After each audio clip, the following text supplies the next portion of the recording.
Hello and welcome to Mark's Side of the Ring. No Miguel this week. He's living it up in Las Vegas. But you do have myself, Nick, and you have Fred here today. Fred a little under the weather, so we'll try to go easy on him. I won't get him to yell too loud. But Fred, how you doing, buddy? I'm doing good. I got to say, I mean, it's a pleasure to be here with you, but I would rather be with Miguel in Las Vegas. I'm not going to lie.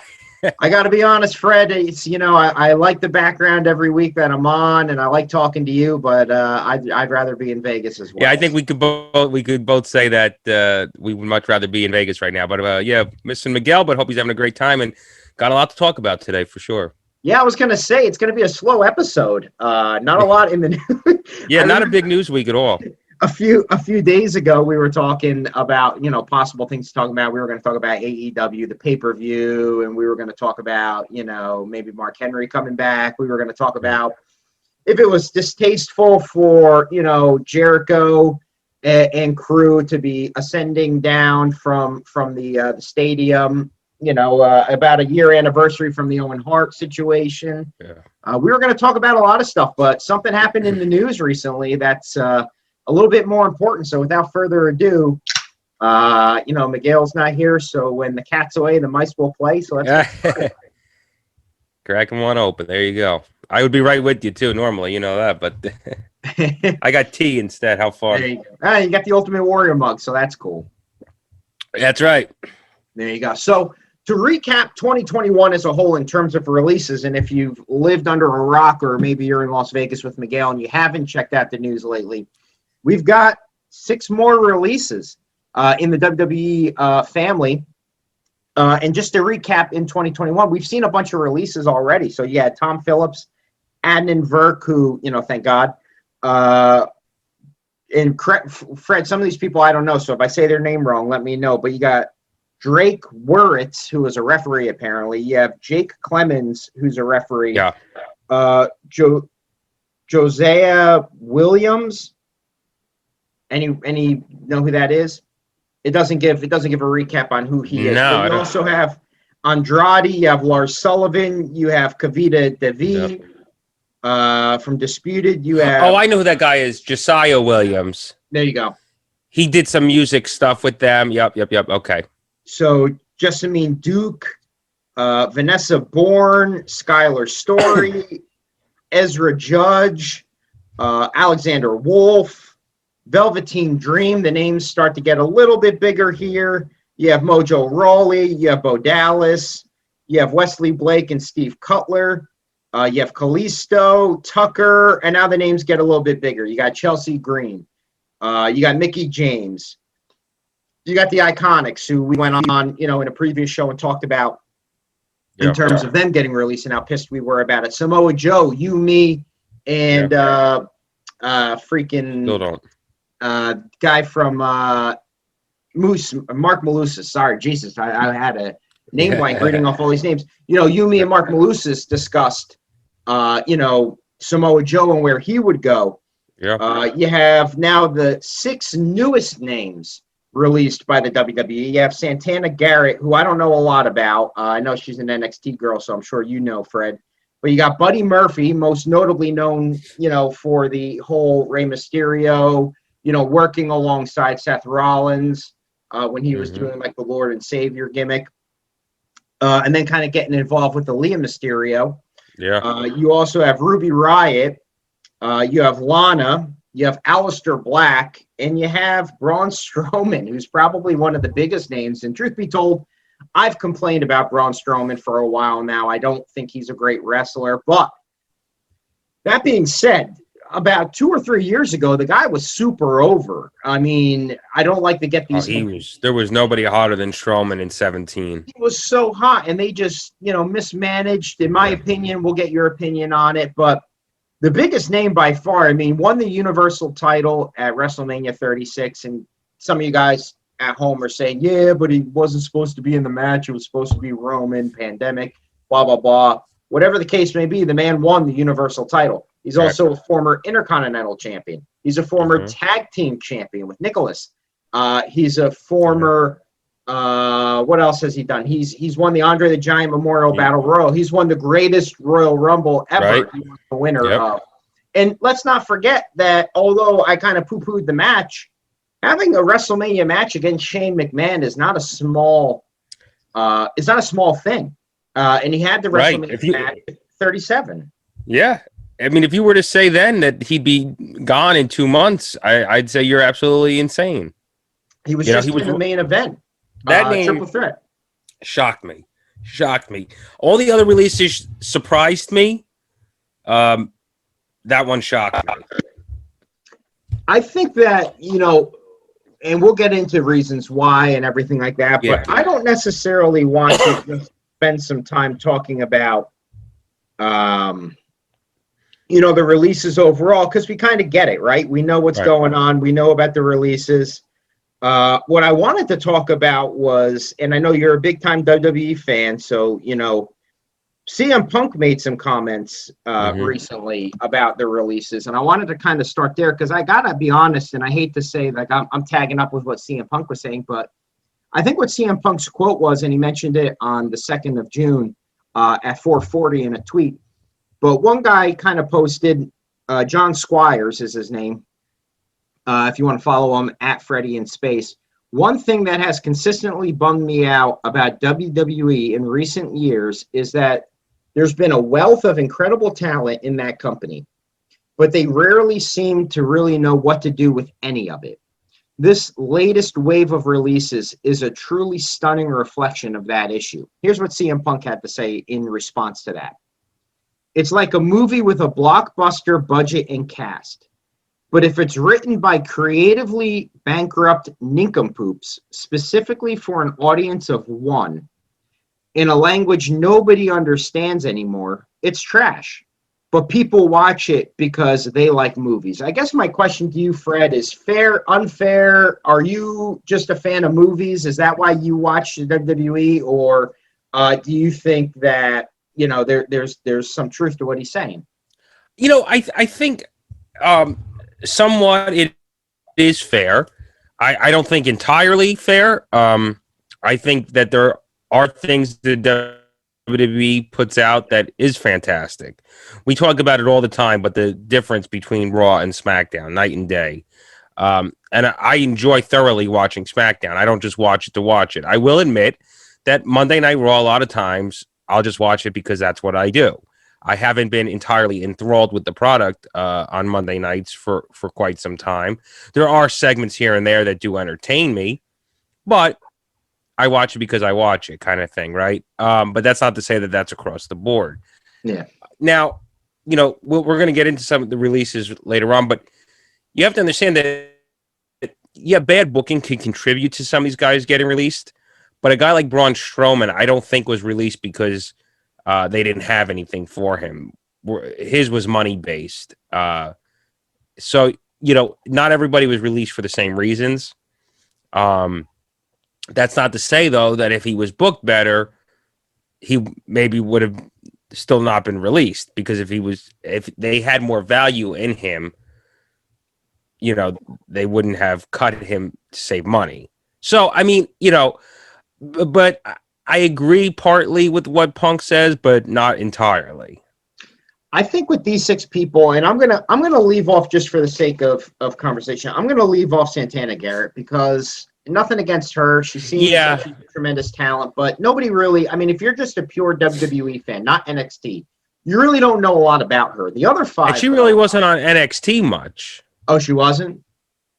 Rarely. She would be like a jobber on TV occasionally. So there you go. So what I want to focus on is the other 5. And although Braun is the biggest name, no pun intended in the fact that he's a monster among men, but monster among men. We talked about it. I think Alistair Black is the best of the 5. I also think Ruby Riot is super talented, and I think Buddy Murphy. And I don't want to make this like a shoot thing where like we're shitting on Lana, but I think Lana's probably best to go to AEW, work with Miro, again, her husband, where she was clearly happier.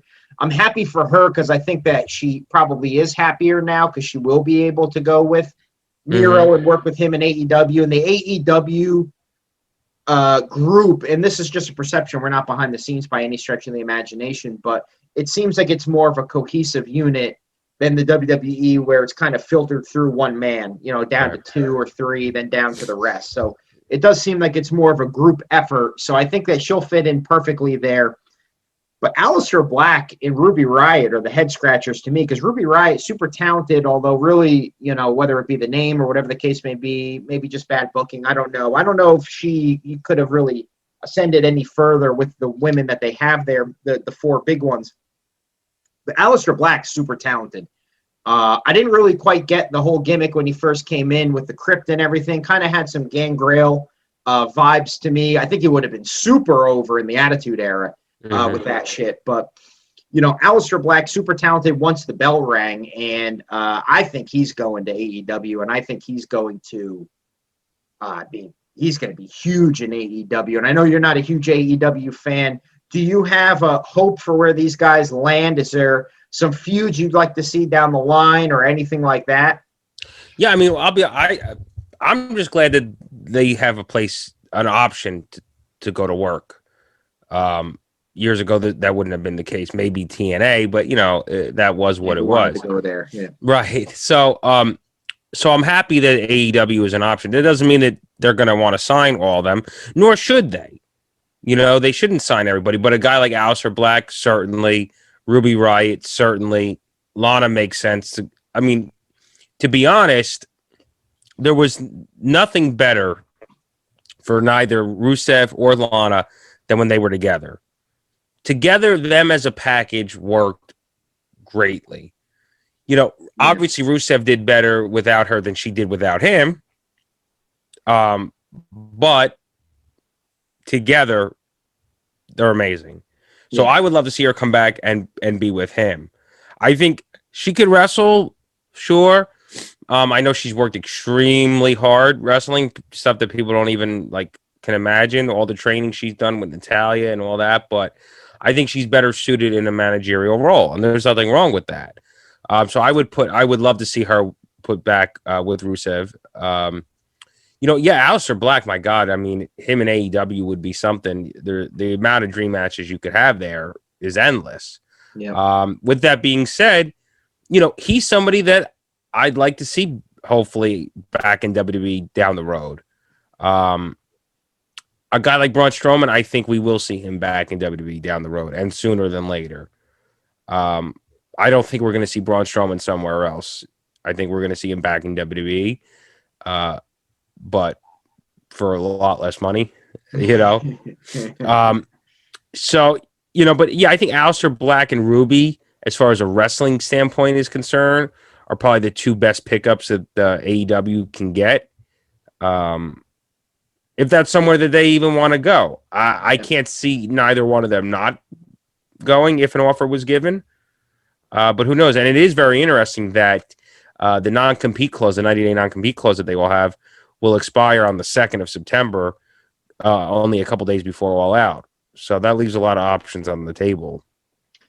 So there's a couple of things that kind of strike me as odd with all of this stuff happening. So you have Alistair Black just got released, and I guess if you want it, let's just play devil's advocate. Let's put our WWE hats on and let's pretend we're them. The guy's been hurt a few times. They've kind of stopped a few different gimmicks with them. It makes sense if you take his wrestling ability out and you say, okay, we got to make some cuts, Fred. We got this guy. He's been hurt a couple times. We don't really have a feel for a gimmick for him. Should we cut him? Should we not? So I understand them making the move to cut him, but it sounds like, and it could have just been rumors and not the truth, but he's dating, I don't know if he's dating or married to Selena Vega, right? Married, yeah. Married. Okay, so that's his wife. So she got released a couple months ago. She comes back, what sounds like, to train at the Performance Center. It sounds like all roads indicate her getting back into WWE just as her husband gets released. Yeah. My question to you is, I don't know if that was factual. I don't know if you know anything more on it. You could shed some light on it. But, do you think these two go as a pair somewhere if it's just rumor and innuendo and she's not really a part of NXT? I don't know whether that is true or not. I would based on everything we've heard, I would assume that was factual, that she was at the Performance Center. Yeah. I don't know if you want to say trying out or what she was, or meeting with people, but I haven't heard anything whether that, anything has come of that or will come of that. But the timing is certainly interesting, that like, if they're trying to get her back and then they release her husband, I mean, when she was released, he was still there. So, I mean, it can happen where now the roles reverse. Yeah. But what's crazy about the Alistair Black thing is that they finally, after months, they put him back on TV. They did all those vignettes of this new gimmick he was doing, this dark father gimmick thing. Yeah. And then he finally showed up on SmackDown, not this last Friday, but the Friday prior. And he gave Big E the Black Mass. Yeah. And that closed out SmackDown. And now he wasn't on Friday, neither was Big E. And it was just said that, they wanted to let it breathe. I don't know if that was true. Maybe they knew they were releasing Alistair and they didn't want to continue it. But it obviously was done recent because they just finally put him back on TV last week. Yeah. So it's just shocking. All this time, they finally do something with him, and on a big scale. I mean, he closed out SmackDown. Yeah. And then they release him. Like, the timing.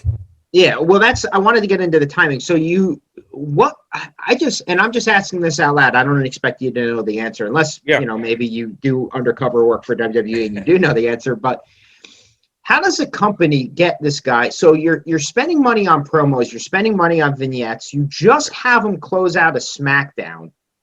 What changes in 10 to 15 days where you're like, well, he's got to go? I mean, I just don't understand how a business that we believe to be run as well and as functional as WWE, all jokes aside on their dysfunction, but it's hard to imagine that a company would just be that like inconsistent in their thought process and where they're going, and cutting on a dime and just kind of a complete 180 or whatever the case may be to what they were trying to do. Like, you just spent all this money on this guy and you get rid of him.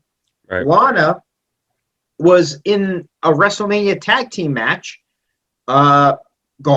Braun Strowman was just in the main event of a pay-per-view. Yeah, and they put him in every once in a while when they want to make it a triple threat. He comes out and wants to give people his hands. But they just don't – it just is like the start-stop stuff, and then all of a sudden you just go out of your way and just say, hey, we're getting rid of these guys. And I got to be honest, and I know I'm not the only one that thinks this, but the next time or the first time that Eva Marie steps in front of a live audience, she is going to be absolutely booed through the building because she was not a popular person to begin with. Looks aside, she's very pretty, but right. didn't have a lot of wrestling ability. So they bring her back, but in the span of bringing her back, they've cut 1, 2, 3, 4, 5, 6, 7, 8, 9, 10, 11, 12 people off their roster since bringing this woman back. And those names include Ruby Riot, who's super over behind the scenes, and I think, has a small following of the internet fans and the fans in general that think she's super talented. The Iconics, Miguel and myself, and I know you too, Fred, huge on the Iconics, did not want to see them go. Mickey James, a true professional. It should be in the Hall of Fame, really. Yeah. Chelsea Green, we didn't know where she was going to go yet. Right. How does this girl, Eva Marie, not get booed out of the fucking building? I know. The poor thing is, she's almost like the martyr of all this because she's going to be a martyr. People 100%. People are like just railing on her about or her coming back and all these people getting released. I mean, it's got nothing to do with her. It's not her fault, but she's going to take a big hit for this, which is, not fair, but it's just the reality of it. She's absolutely falling on the sword for this. Yeah. So it's gonna be very interesting. She was gonna have an uphill battle to begin with, but this certainly is not gonna help her any. I just don't understand why they do the things that they do. I really don't. Braun Strowman, I from what I understand, he was making 7 figures. That's not hard to believe. And I guess they felt like they weren't getting that return on their investment. But whose fault is that, do you think, Fred? Exactly. I don't know how much a guy like Alistair could have been making, but I don't feel like he could have been making that much money. Yeah, I agree. That would have been the reason. I know they were all given budget cuts as the reason. But he couldn't have been making that much. Like Braun, I could understand in the sense as far as money is concerned, they're paying him so much that it just wasn't paying him that wasn't warranted. Yeah. But a guy like Alistair Black and Ruby Riot and some of the Buddy Murphy, I mean, they couldn't have been making that much that Right. they chose to get rid of them. So it's funny. The one that shocked me the most is Braun, but then when you really think about the money aspect of it, I get it. But and I don't know. I guess I thought maybe they could break his contract and sign him for less money, but maybe you can't do that. I don't know. Maybe you have to. There might be a whole legal process that we don't really understand or know on how that all works. I just think they totally ruined the guy. I mean, Braun Strowman, for example, while you were talking, Fred, I wanted to pull this up. Yeah. So I will leave off Raw and SmackDown matches that Braun Strowman's had, but let's just take you through. And I think he was already on the downhill in terms of fan popularity. I think he was at his peak. This is when he was at his peak. He was at his peak at the Andre the Giant Memorial Battle Royal, as well as the year going in with teaming up with Nicholas at the WrestleMania. Yeah, 2017 was it. He should have won the title at SummerSlam 2017 in that Fatal 4. An amazing match. 100%. And that would have been the time. Yeah, right? They should have done it then. So we agree with that. So I think he was already 100%. going downhill when he beat Goldberg for the Universal title. So let's start there. This is the booking that they used for Braun Strowman during this time. You got him beating Goldberg for the title. So then you go Money in the Bank. He fights Bray Wyatt. Mm-hmm.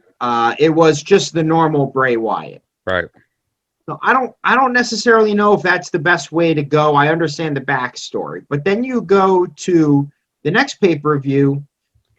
He defeats John Morrison and The Miz in a handicap match. Mm-hmm. Not great booking for a champion you want to try to get over. Then you have Bray Wyatt defeat Braun Strowman in the Wyatt Swamp Fight. Works the horror show at Extreme Rules. SummerSlam, Bray Wyatt defeats Braun Strowman in a Falls Count Anywhere match, and this gives Bray Wyatt the championship. And this is from April to August.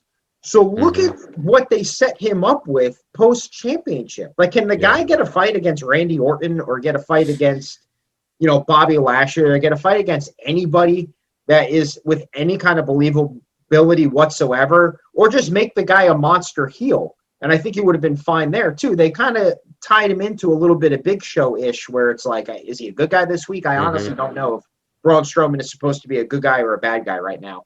But I just think the booking on this guy. Oh, yeah, they booked him terrible. And then horrible.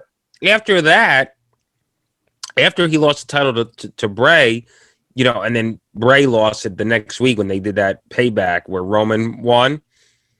Braun was gone then from SmackDown. He ended up coming to Raw, and then he was kind of doing nothing. He was on the Survivor Series team, and then he was gone for a while. I think he got hurt of some sort.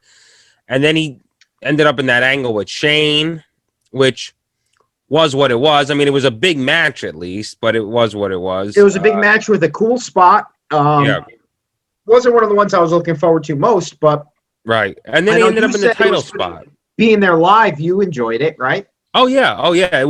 It exceeded everybody's expectations. I think it exceeded mine too. Yeah. And then he was in the triple threat, which obviously his job there was to take the pin, but so it's just it's weird booking. I mean, you could also say he should have won the title when he faced Brock at Super Showdown in, I think it was 2018. Yeah.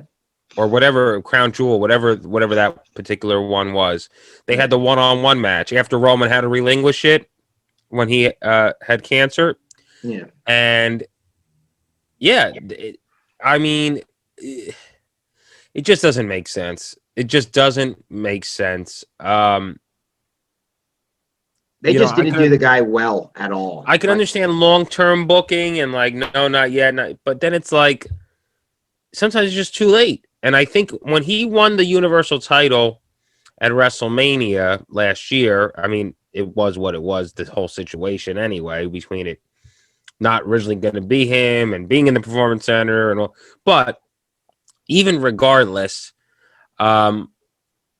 I think it was just too late because he didn't have any steam on him. He wasn't even going to be on the WrestleMania card originally. Yeah.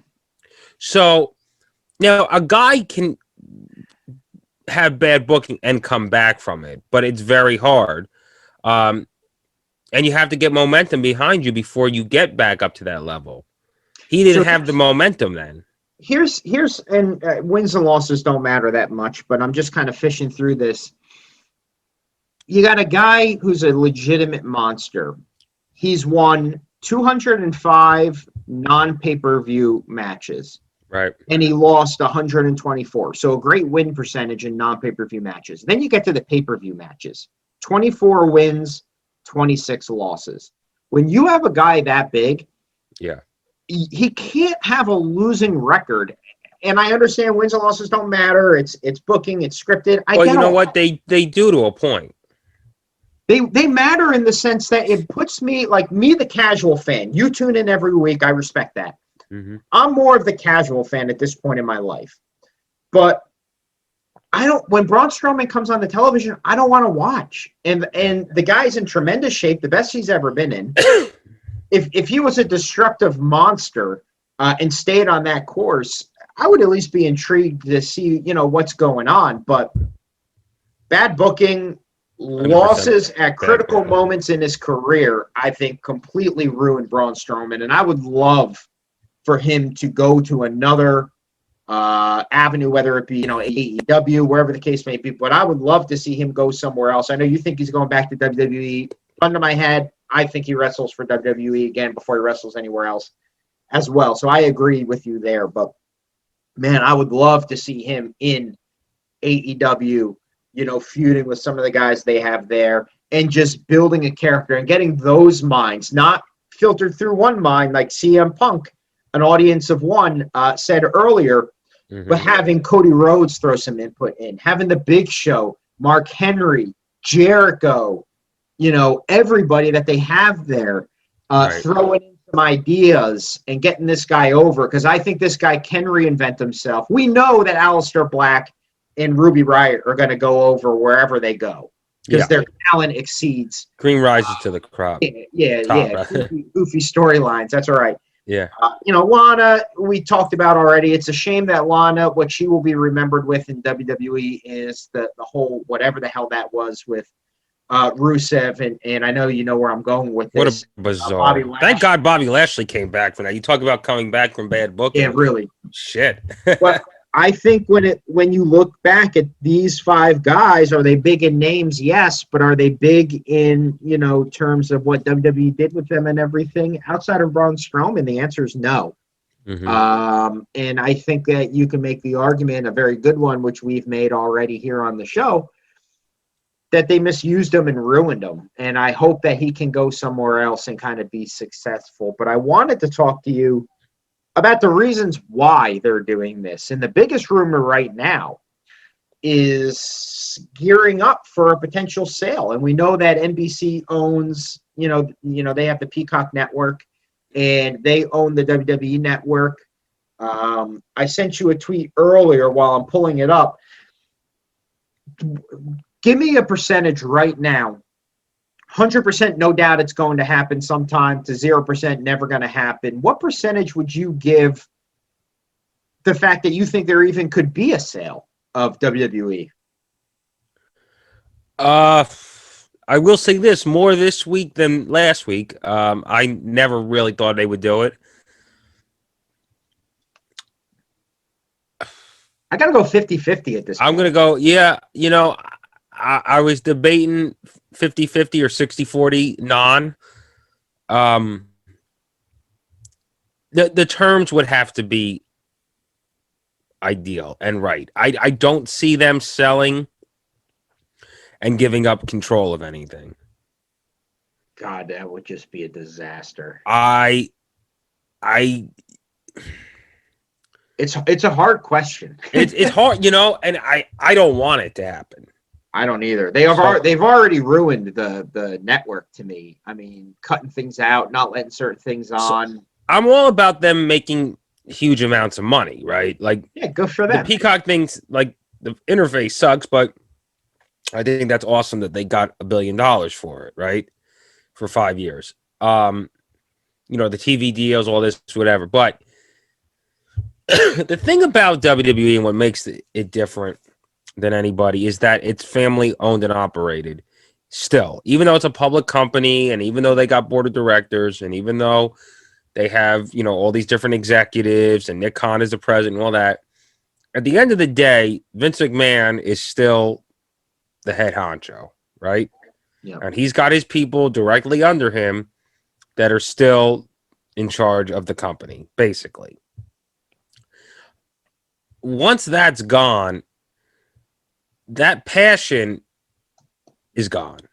Because the difference between, say, WWE and what WCW was, you know, WCW was a wrestling company owned by a television company, right?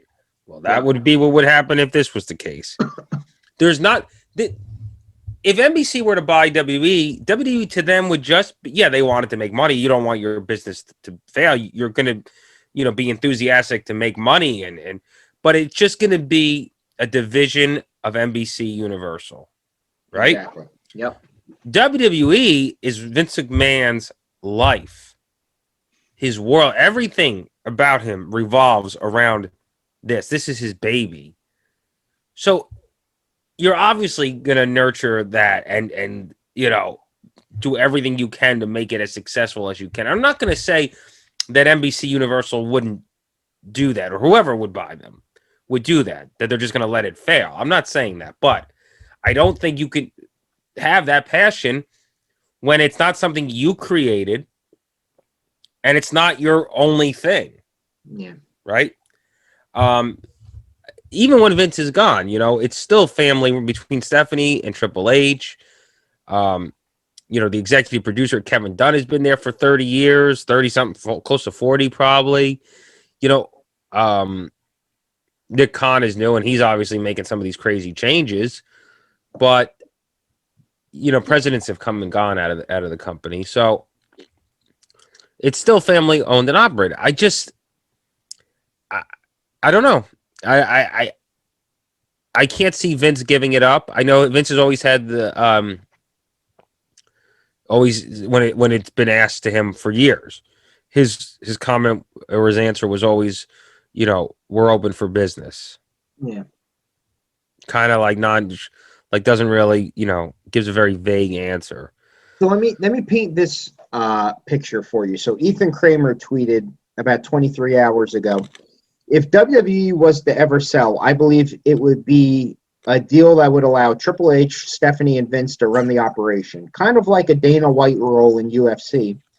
And in a lesser sense, how Kerry is an ambassador of Ring of Honor. So our old buddy Raj Giri posted to that saying, I was just talking to someone this morning about a potential sale. With WWE likely getting a rights fee when they renegotiate their TV deals next year, it makes sense for a company like NBC to just buy them, get SmackDown back, and their investment would pay off within 5 years. So 2016, the UFC sold for $4 billion. Right. Dana White went on record as saying the year before that they could have sold for $5 billion. They turned it down. Ended up selling for $4 billion in 2016. Pennies. Just kidding. I just looked up what WWE's net worth is, and according to Sportskeeda, their WWE net worth is $5.71 billion, so worth more than the UFC, which I find surprising because I think I would have put the UFC over it in terms of net worth. Mm-hmm. That's a lot of money for a product that, let's face it, their library is, you can't put a price tag on it. Well, you can, it's $1 billion. They just sold it. But Right. you can't put a price tag on their library and their history. But Raw has just suffered the worst ratings in the history of Raw this past Monday night, and we talked about how bad it is. SmackDown's very good, but there's some cracks in the armor. It's not. I think it's very top heavy, and I know you disagree, and I know Miguel disagrees. We talked about that before, but I think SmackDown is really a one man show with a couple good pieces mixed in. I don't know if it's worth $5.71 billion. And if it was worth $5.71 billion and you bought it with the results that they've seen right now, how do you continue to allow Vince McMahon to be in power? I would totally understand Triple H being the Dana White. I think that's brilliant. That's the move. And throw Stephanie in there too, because I think she's very smart. I didn't mean to leave her out. But Stephanie and Triple H being in charge as the power couple, I think is the move. If I'm going to sell, I want these two in charge. I want them running the whole operation. And I'm telling Vince, for the first time ever, go take a vacation, pal. I mean, what do you think? Are you tired of Vince McMahon run WWE?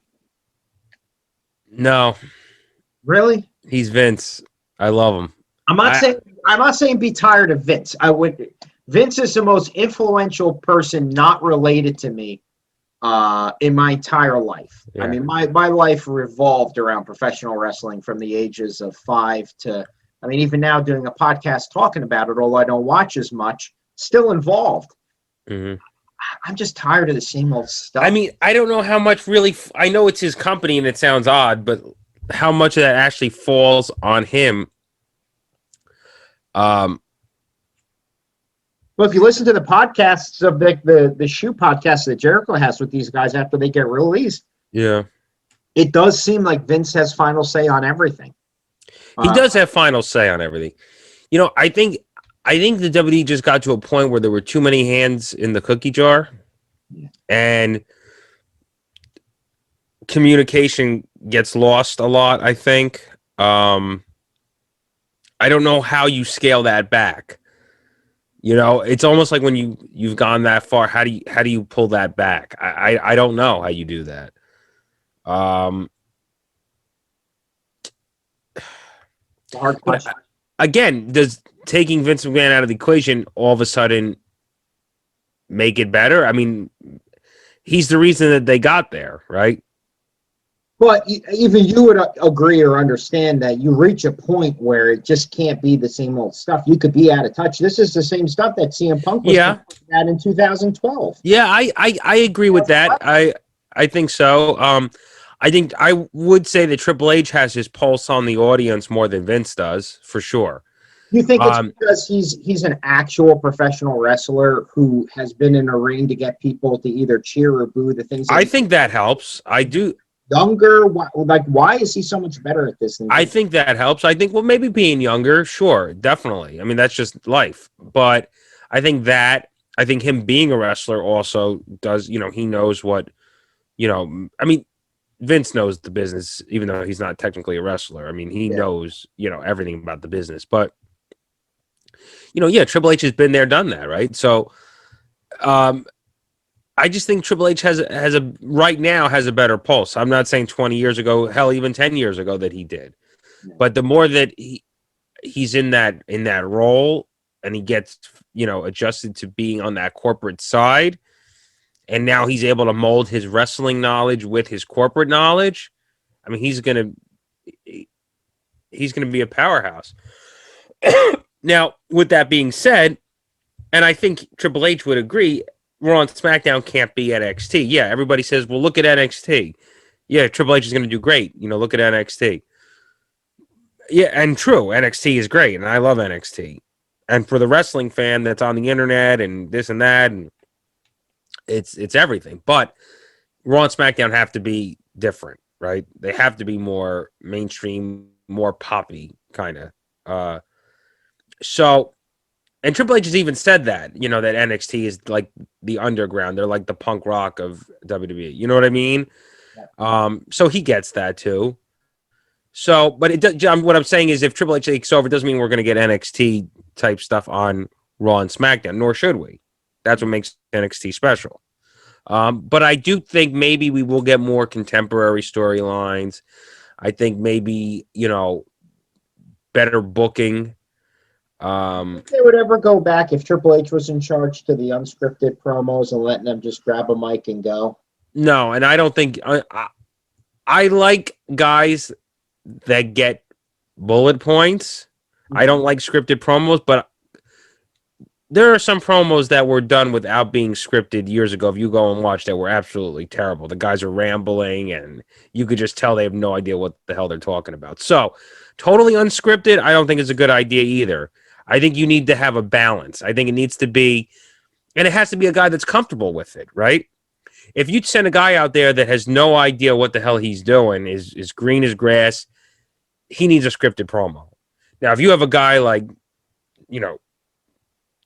a veteran like Triple H or like Shawn Michaels or Taker. I was just going to say that. Like, you remember the feud with him and Hulk Hogan and the promos leading up? There's no way that shit was scripted. Right. Shawn Michaels to say. And, exactly. Hogan off with some of the stuff. But, like, it's so much better and so much more believable than the scripted crap. 100%, because these are their words. This is, so I think you need to have bullet points, and you need to have, some script, like some, where you're going, right?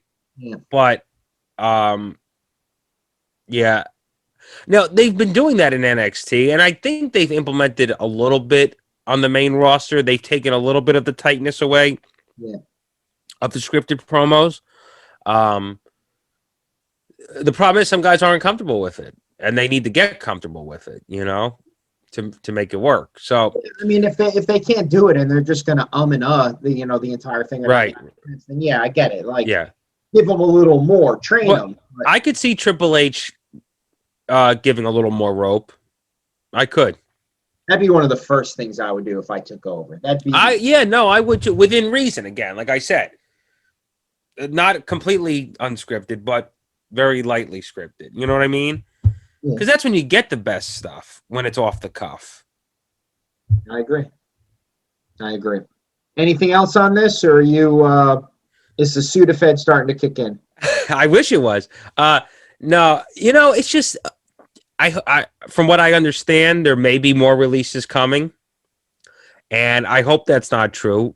For the guys and girls, I don't want them to lose a job, right? And it's upsetting because even through the pandemic, the WWE has they've done pretty damn good. So I think now what's happening is they're going back on the road, right? So expenses are going to go way up because even though they've lost money at the gate and merchandise at the shows, it's very expensive to do that traveling and produce that television from different venues every week, right? Yeah. And it even got higher when they moved SmackDown to Friday live, because that really threw the taping schedule off. So I think that's another reason why these drastic cuts were made, was because they know that their expenses now are about to go way up that they haven't been in over a year, to go back out on the road. Doesn't mean it makes it right. Doesn't mean it was still the right call, but it was a call they made. So, but basically, I just, I hope some of these guys come back eventually. I hope no other cuts are made, and the guys that don't come back, I hope they find work elsewhere, whether it is AEW, Impact, or with the world opening up, the indies are coming back, so they're not going to have any hard time finding work. That's for sure.